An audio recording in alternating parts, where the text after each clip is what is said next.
Isasho sabuya ke lenqayizivele yohlelo ekhaya Jikelele asindawo wena wabona umngane okuvakashele phela engasafuna ukuhamba ngoba esebona ukuthi ha sekuzophakwa lapha ekhaya kini and manje wena ke sekumele uthi udle naye phela una choice kulesi sigaba ke embukeli kuningi esikuphathele khona phakathi kwalezo zinto esizobe ke siyiphethe sizobe sixoxisana noZanele Mbukazi ongumsakazi wesikhondla khondla somsakazo uKhozi FM kanti ke namhlanje uzobe ezosixoxela ngomcimbi iCrown Gospel Awards Makholi nawe wakwaba nalo mngane lo ufika zokuvisit ekhaya kini mase ebona ukuthi ayisekuyaphakwa bese nje adjust azinza ahlala ngabe sandawo lapho ke sekuzovetha umsherela inyama yakho cabanga umhlephulelo yazi umbuzo ukuthi yena mina what if ndingilo mngane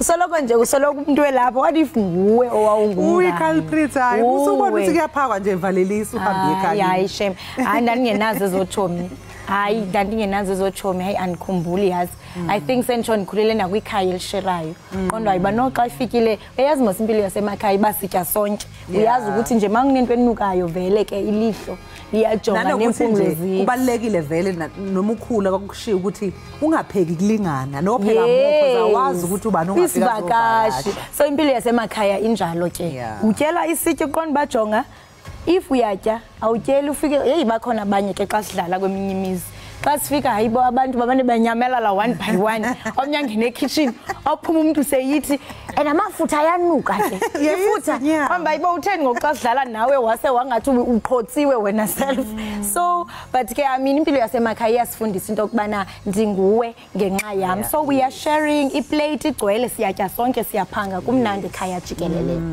ake babukeli siphinde sinibulise sinamtyele litshilo igwijo lisitsho kwesibini liyabhengeza kaloku into yokuba sifike sagaleleka singumthombo phala phambili ekhaya Jikelele ikhaya kaloku likhaya ngothando ngenzondelelo njengokusazi into okubana nenkqubo yasemakhaya into okubana iyavuselela ubumbano nomanyano apho sithandana siyinto enye sinjalo ke nalapha apha ekhaya Jikelele sikuphakela zitshisa ezisematheni eziqhubekayo kwezopolitiko kwezemidlalo isimo sezulu sikuphathele kaloku nendwendwe zethu zakuxhobisa ngako konke okukungqongileyo kuloo ndawo okuyo nakwelo khaya uthe ntshoko lokule hlala nathi ke nathi sihlale nawe usiboleke indlebe zakho ezi-cute ezi-lovely sikuphakele izitshise zanamhlanje isenjimlo ke ukholosa kalubisi umadlongothi ndiyaziqika-qika kaloku nenzwakazi yakwamakeba umamtshali sikuphakela ngobunjalo bazo amadenga wetyala masitsha iqhuma mbukele asibheke ehamba phambili kuleli hora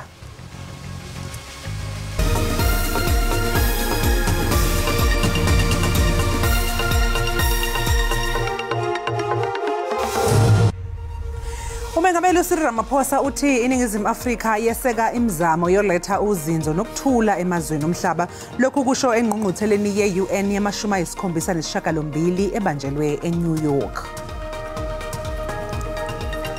Umqeqeshi Mamelodi Sundowns uRulani Mokwena uthi kusekusasa ukuba ngagqitywa ngokuba indebe ye-DStv Premiership iza kulala phi na.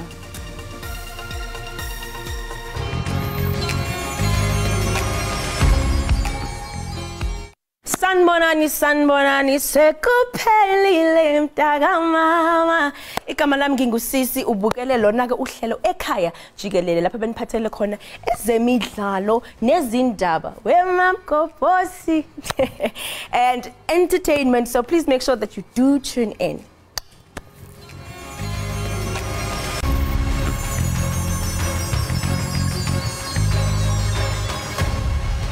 Umengameli uCyril Ramaphosa ufunge wagomela ukuthi iningizimu Afrika ibophezele ukusebenza ngokubambisana namanye amazwe ukuletha uzinzo nokuthula emazweni omhlaba lokhu ukusho ngesikhathi ethula inkulumo engqungqutheleni yamazwe omhlaba iUN yama-78 izolokusihlwa ekomkhulu lalenhlangano eNew York.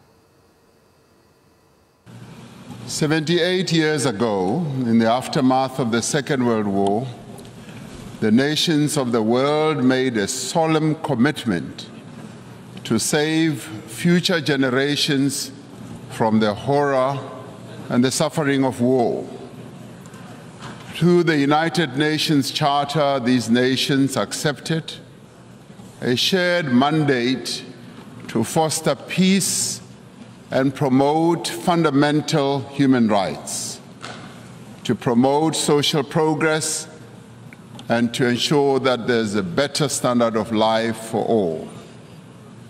And yet, as we gather here, much of humanity is confronted by war and conflict, by want and hunger, by disease and environmental damage and disaster.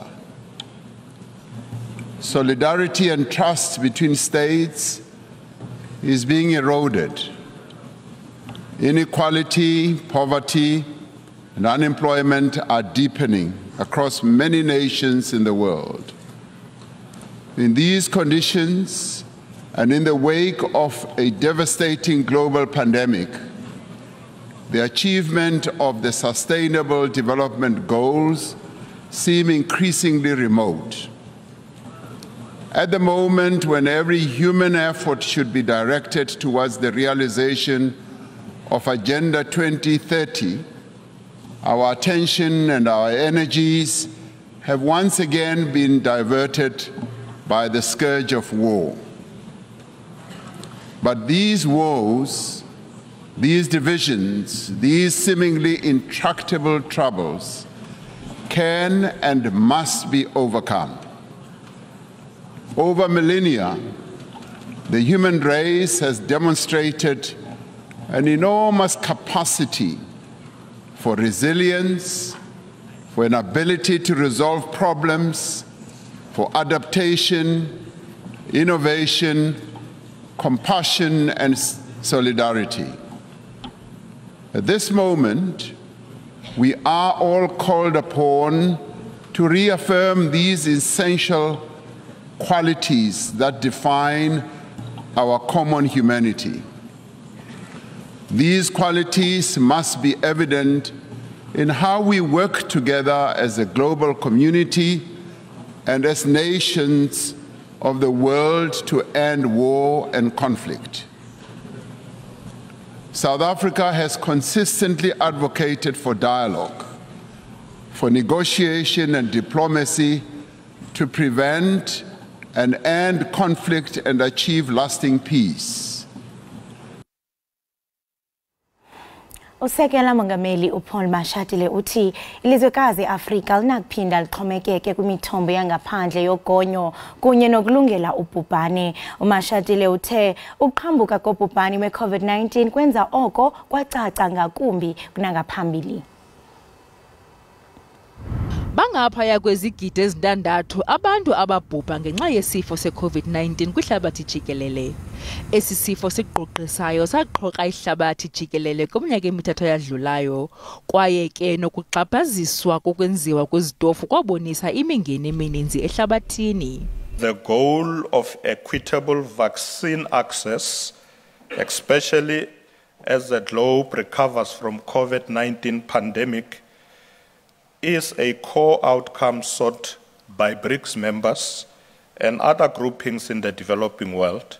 Ngabathunywa abangama-300 abazimase inkomfa yokuxova imiba yezitofu zogonyo.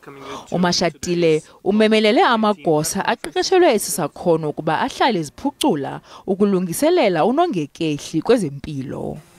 Africa, like many regions, face significant challenges in securing sufficient vaccines, particularly during the COVID-19 pandemic. In an ever-evolving world, we cannot remain reliant on external sources for vaccines and pandemic readiness. Umbutho wezizwe ezimanyeneyo uyalixhasa iphulo lelizwekazi leAfrika lokuziphucula nokuzimela. Sele izikhemesti ezintathu kweli loMzantsi Afrika ezisele zibhinqele phezulu zifaka isandla kwimveliso zezitofu kweli. Isikhungo esengamele iposti kuleli Postbank sithi sebekhokhelwe bonke abemukela isibonelelo sesasa sivela kuhulumeni abebengakhokheliwe. Postbank wishes to advise SASSA beneficiaries that were impacted by the payments issue of the 5th and the 6th that all payments have been made. The money is available in their accounts because we've completed the process of reversing the funds into their accounts. Any beneficiary that still needs to make inquiries about their payments, they can make contact with Postbank. We have also noticed that there are certain people that have already been paid and they are making inquiries with us as though they are not paid, trying to rig the system and get a double payment. We really want to make the public aware that our systems are very thorough and no person that attempts to get a double payment will be successful. Amagosa abandakanyeka kurhaphilizo kunye nolawulo olugwenxa olunxumenene nokubanjwa ngobongwane korhulumente kumaziko karhulumente nakumasebe arhoxa phambi kokuba kuthatha amanyathelo ngakubo okukuthethe kwicandelo lophando olukhethekileyo. Icandelo belinikezela ngengxelo yenkqubela phambili enxulumene nezindululo zekomishoni kaZondo zokubanjwa ngobhongwane kombuso eParlamente. I-SIU ixelele ikomiti yesebe yezobulungisa nophuhliso lomgaqo-seko ukuba ukunqongophala kwamaxwebhu malunga nentsingiselwano okanye nentengiselwano kukhokelela kwimingeni xa imiba ibhekisa kwigunya abantu lezotshutshiso lesizwe. Intloko ye-SIU uAndy Motibi uthi kwaPrasa abakwazanga ukwenza uphando olupheleleyo ukulinganisa ilahleko ngenxa yongabikho kwamaxwebhu okunxulumene nekontrakthi ye-578 zigidi zerandi yekontrakthi ye-Royal Security eyafunyaniswa ingekho mthethweni.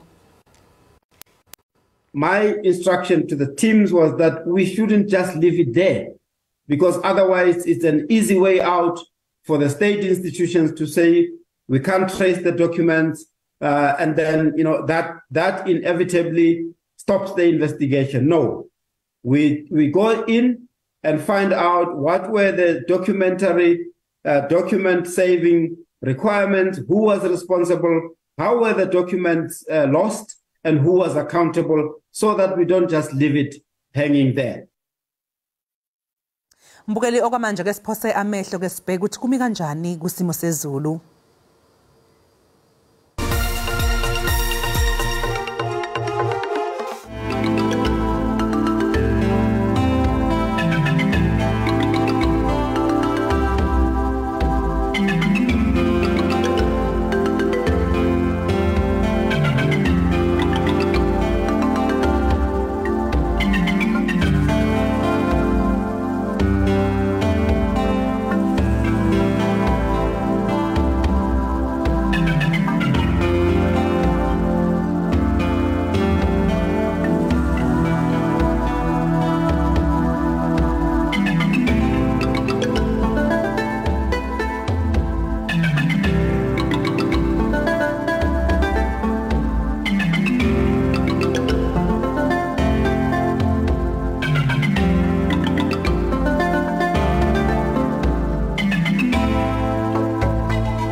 Njengamanje ke mbukeli ake sibheke imidlalo elindelekile namhlanje emnqene yahlukahlukene kwezemidlalo. Siqala ke ngokubheka umqhudelwano wendebe yomhlaba webhola lombhoxo oqhubekayo eFrance. Eqoqweni uA iItaly kulindeleke ukuthi igadulisane neUruguay. Kusele nje ke isigamu libumbane ihora lesithupha namhlanje kusihlwa. Uma ngabe ke sibuya lapha ekhaya sesingena ke manje ebholeni likanobhutshuzwayo. Embangweni wesicoco se-DStv Premiership ey'kaMagebhuli Orlando Pirates zizosingatha ompetha abavikela isicoco se-league okuyiMamelodi Sundowns uma ngabe-ke gabanxa ihora lesikhombisa namhlanje kusihlwa. Zizothi-ke zikhala ngapha eSoweto kube kwenzeka esifanayo-ke nasenkundleni yaseMbombela lapho kuzobe kutholene khona phezulu iCape Town City kanye-ke ne-TS Galaxy. Kusenjalo-ke abafana baseNaturena iKaizer Chiefs bona bazobe begijimisana neSuperSport United ekhaya. Bese kuthi-ke emdlalweni wokugcina we-DStv Premiership kusagamenxeloni ihora lesikhombisa kusihlwa iRoyal AM izobe ibhekene neSikhukhune United enkundleni iHarry Gwala. Kanti-ke uma ngabe-ke siwelela le phesheya kwey'lwandle sibheka-ke umqhudelwano we-UEFA Champions League. iReal Madrid izokwamukela i-Union Berlin sekusele isigamu nje kubumbana ihora lesikhombisa kusihlwa. Bese kuthi-ke iBayern Munich isingathi iManchester United esigabeni samaqoqo. Komunye umdlalo iPhilip Sport Vereeniging izogadulisana ne-Arsenal ngehora lesishagalolunye ebusuku. Bese kuthi-ke iSevilla ibhekane neqembu laseFrance iLens ngesikhathi esifanayo.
Sibonge kakhulu ngesimo sezulu.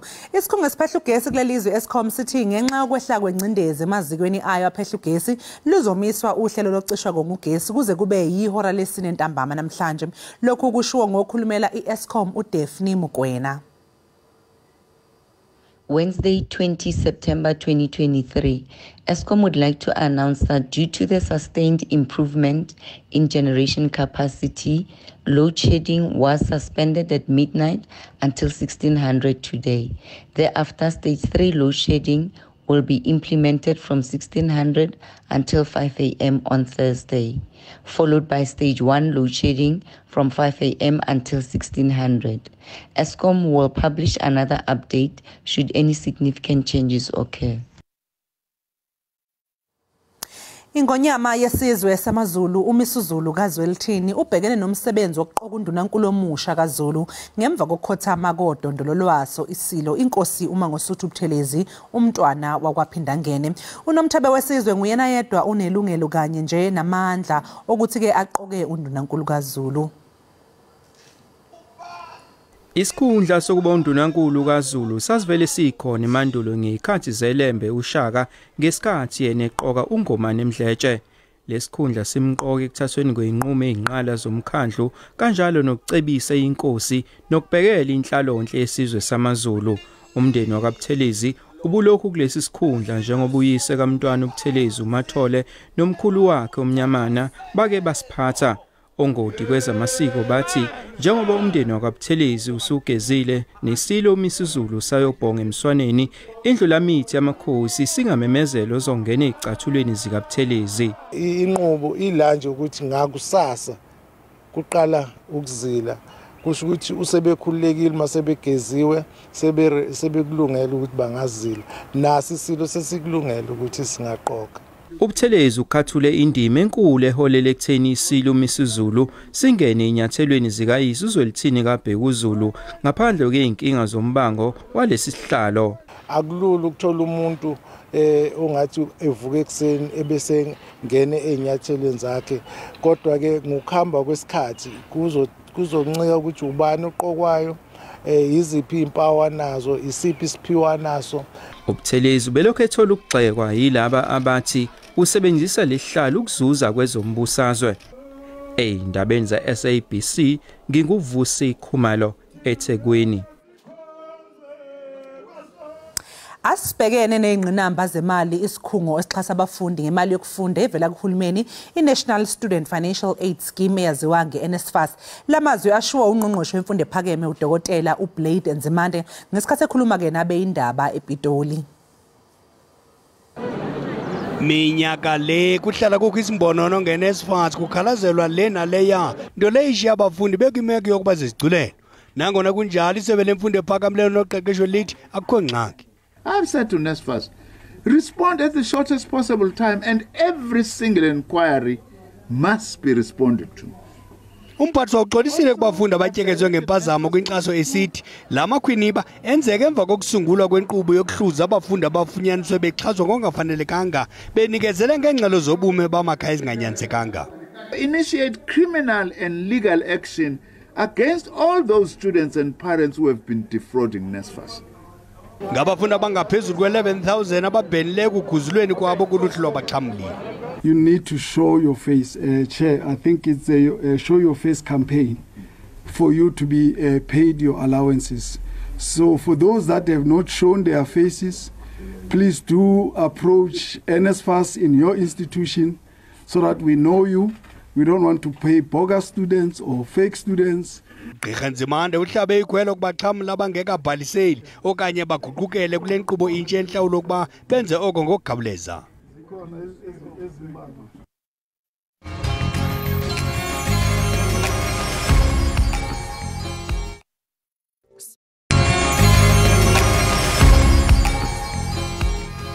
Sipho sikamkele ke mbukeli wekhaya Jikelele. Sibonga kakhulu ngokuthi usahlanganyele nathi lapha ekhaya mbukeli. Hayi sisakhona sisaphethe nje okuningi ekhaya Jikelele. Sasele isikhathi ngaphambi kokuthi thina nawe sehlukane kuningi sakuphathele khona. Uma ngabe sibuya nje ekhefini futhi mbukeli sibe sikuphathele ke uZanele Mbokazi. uZanele ke mbukeli ke uzobeza sixoxela ngendaba yama Crown Gospel Awards. Nangi yase siyambona uyayibhutify lapha bamglamorizer.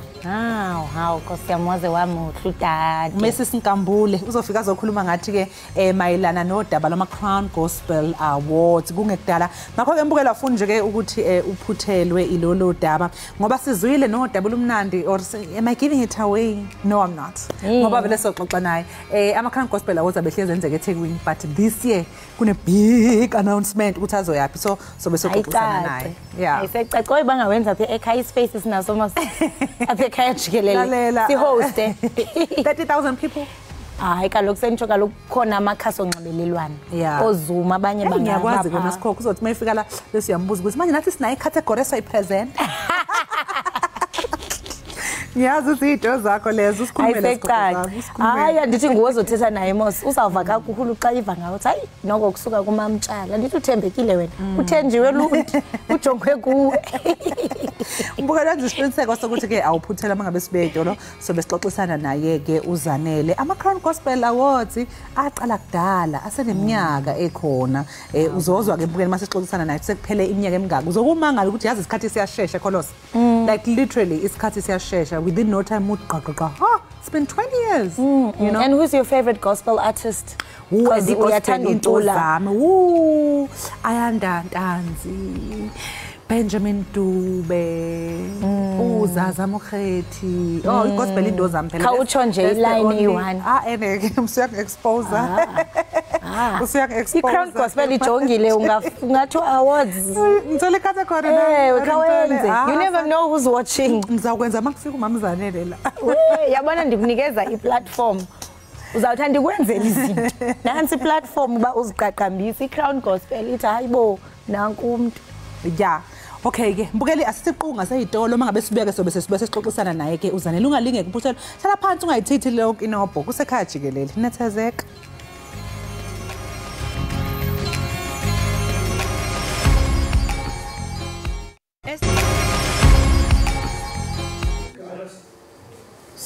Siphinde sikwamkeleke mbukeli wekhaya jikelele. Sibonga kakhulu ukuthi usahlanganyele kanye nathi lapha ekhaya. Njengoba benguthembiseleke mbukeli ngaphambi kokuthi siye ekhefini. Sekunjalo sekunjengamazwi enkehli. Phela uyazi ukuthi mina ngumlomo ongathethi manga.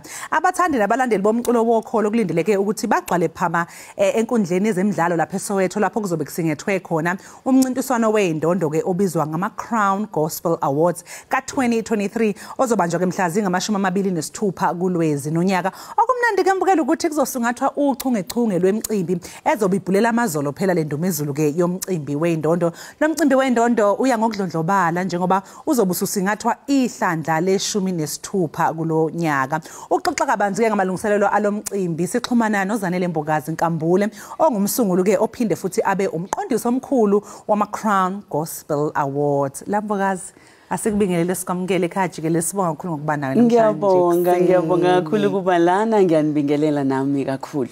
Hayibo ama Crown Gospel Awards seku16 years. Lalela. Isikhathi siyashaya. uJehova uhamba yedwa. Sha. uJehova from glory to glory nje. 16 years kulonyaka. Manje sizizanele ungasichazela mhlawumbe engiyazi ukuthi seku16 years manje. But belunjani nje uhambo along the years? Yo, belunzima. Hayi kancane. Inyembezi ingcindezi sometimes but ukholo lusenze sama. Faith and faith and faith alone. It's been hard, it's been very difficult. One, you're dealing with a product ekhuluma ngenkolo, ekhuluma ngoKristu, ekhuluma ngoJesu. Amabhizinisi amakhulu, inkampani ezinkulu asifuna ukungena, asifuna ukunixhasa. Ngakho ke kufanele nidependele kuhulumeni nincenge. Uhulumeni unama priorities akhe. Ngelinye ilanga ngomunye unyaka uthi asinayo imali, ngomunye unyaka uthi sinayo. Kodwa kufanele niqhubeke nikhiphe emaphaketheni niwenze. Ngala udila nama artists athi mayewinila jabule, mengawinanga athi ningirobhile. Dila nabalaleli aba emotional about music and their artists ababathandayo. Mewinile bayajabula, mengawinanga nibabi. Ngamhle winila mthandayo amakhawuna right kakhulu. Kodwa futhi nidila ne-genre efuna ukusiza ukuphilisa abantu ngokomoya. Ngesikhathi se-COVID nje, we brought hope because besenza lama live concert and stuff. Abantu bedidekile, abantu begula emqondweni, begula emzimbeni, kodwa we brought hope.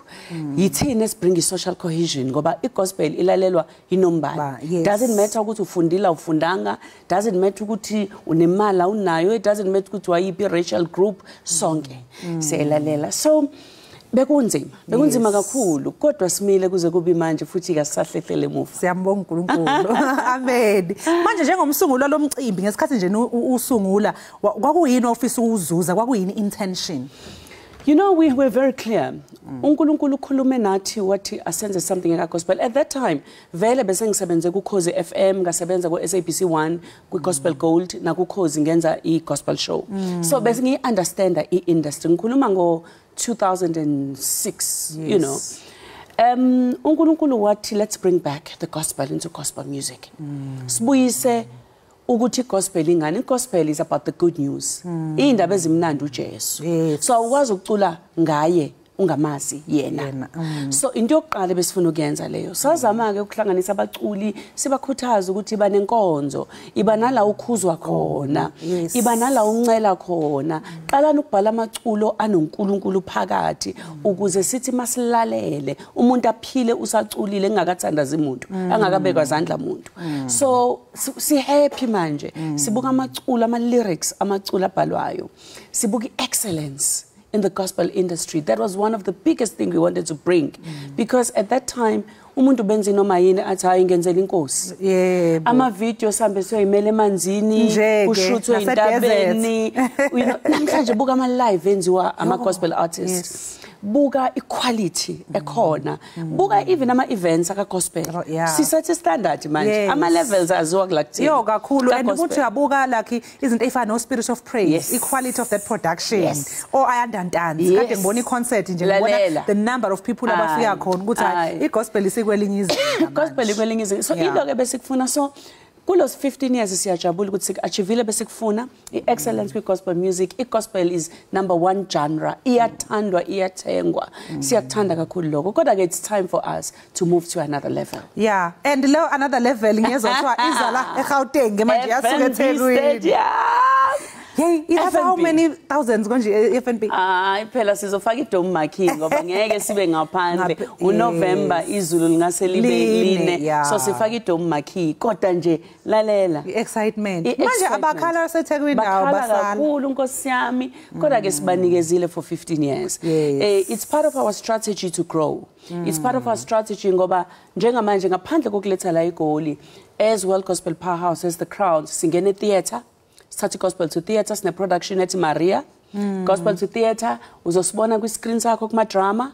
Sibuyisa uNkulunkulu, sikhathele ukubuka ubuthakathi, sikhathele ukubuka ubugebengu kuma drama nama telenovela. Siqala ungena lapho, asishumayeli kodwa sikhuluma izinto ezakha umuntu ngokumphefumulo. So that is where we are going. You'll see a lot of gospel literally everywhere, not just ngesonto kuma radio shows. Kuphela kuma radio shows kuphela. Manje ikuphi ke okunye ongiyakuzo lokho kusho ngiyazi ukuthi there is a prayer izinto ezokwenzeka before the actual awards. Like sangi interested kuza lo phethe kuphi kanjani ubani ofika khona. Mhlawumbe ngicela ngokuthi okokuqala nje kuzoba ne talent search la eGauteng endaweni ezu5.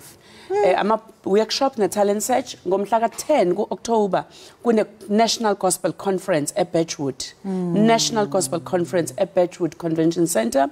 And then ngomhla ka11 October announcement of the nominees. Can't wait for that one. Party announcement and then kube ne prayer walk. Uhulumeni wase Gauteng usazositshela ukuthi kuphi kodwa ngomhla ka19 November sivala iSunday sivala amasonto wonke amasonto ayaphuma singena emgaqweni silwa nezinkinga esibhekene nazo izwe lethu liyagula iprayer walk izophelela ehall kubu ayihlome inkonzo ama assistants obekhona wonke abafundisi bazobe bekhona sithi ayihlome ihlasele. That is before the Crown, the actual day of the Crown. Of the Crown Gospel Awards. So masakuyiwa kama awards ngifuna understand ukuthi njengomuntu you are the best person to answer this question. Ukuthi uma ngabeke sengabe sekubhekwa uhlu lwama nominees for example, iyiphi criteria nisebenzisayo ukuthi nikhetheke osewina ke ngaleso sikhathi? There is a lot ikhona criteria khona nje uRofiwa Nethengwe okuyena ophethe lo mkhakha. They look at so much. You look at the sound, you look at the song, ama lyrics abhalwe kanjani gospel yini, you look at diction, you look at the presentation, you look at the subgenre ukuthi yafitha yini kwesinye isikhathi it's worship kwesinye isikhathi it's praise kwesinye isikhathi there is a lot. Obviously it different criteria masubheka o best gospel song bavotelwa abantu but khona izinto enjengo best gospel artist there you also look at visibility publicity upusha kangakanani lo muntu izinto azenzayo as a person beyond ukucula so okumenza abe best gospel female artist or male artist of the year. So there is a lot of criteria and abalaleli especially abaculi bavumelekile ukuthi bakhulume no World Gospel Powerhouse bayibuze bayazi bayibone athengene umuntu abe azi kahle ukuthi this is how this category is being judged. And lokho kungamsiza futhi nanokuthi mhlawumbe mengabe sekhiqiza in the future esekhiqiza music enze sure ukuthi uthikhala ama boxes engqondweni uzobesho ukuthi angiwinanga kanti ungene kwi category wrong. Uyabo so it's very important. So sesizanela ke ungathi nje kumbukelo sekhaya umguguzela ukuthi as a FNB stadium noma eze ke kuke ama conference lese Bedford. Into ebeleke kunako konke nje njengamanje ama nominations ayavala ngomhla ka30 September. Sikhuthaza bonke abaculi bakithi bangakhali afterwards. Abangene abaye ngizokunikeza inombolo abaye ku Crown Gospel Music Awards kwi Facebook page noma kweyami ke mebekhohlwa abaye kuzanele Mbokazi page bathola imininingwane bathola ama forms ukuze bakwazi ukuthi bangenele. Ngale kwaloko sivala ngomhla ka30 ngale kwaloko abathenga ama tickets asekhona eTicket Pro. Indlela okune excitement heard ngayo. We've got people from Botswana who are buying in groups in bulk. Bazothatha trip. So yes, bathatha ama trip. So abantu abathenga amathikithi manje bangakhali esephelile. Ticket Pro akhona amathikithi njengamanje. It's going to be fireworks. Fireworks. Uzodunyiswa FNB Stadium. Izonyakazi FNB Stadium. Zizoshintsha impilo zabantu. Hayi lalela izojikizela. Ithini number sala sesibanika vele ababukele le number uthonginikeza yona. Ngicela ungipha le nombolo ngoba manje mina ngiyayikhohlwa angiyazi ngekhanda. Le nombolo ngizama ukuyibuka lapha yana. Ngizama ukuyibuka lapha yana le nombolo ukuze ngikwazi ukuthi ngibatshele yona abalaleli. Ithi 073 ithi 073 581 9043 073 581 9043. That is the number abangayishayela. Otherwise abangene nje ku Facebook bakithi. Bazothola yonke ku Instagram Mama Crown sikhona bazoyithola yonke imininingwane. Awu siyabonga kakhulu sizanele ukuthi uzosihlonipha bandla ukuthi uzela ekhaya Jikelele. Sifisela inhlanhla siyazi sizobe kumnandi sizobuka sizophuma siye FNB Stadium siyobuka ama Crown Gospel nawe mbukeli makuthi ukude Nkosi yami nje hlala ke kodwa uzwabona azobe televised. Azobe live. Kodwa azobe khona la kunina. Ngani phela sisekhaya Jikelele. Azobe khona la kunina. #new season. A new season. Yes, thank you so much Sizanele. Mbukelo bekusi Sizanele Mpokazi inkambuli besixoxisana naye mayelana nama Crown Gospel Awards. Ungalinge mbukela ukuthi uphuthelwe ngoba azobe emnandi kakhulu futhi uphuthume uhambe uyothenga ithikithi lakho ungazuyithola ungasenandawo yokungena kuma Crown Gospel Awards lapha ya FNB Stadium. Ngoba manje ke mbukeli asithi ke qu 8 tolo sizobuya emva komzuzwana.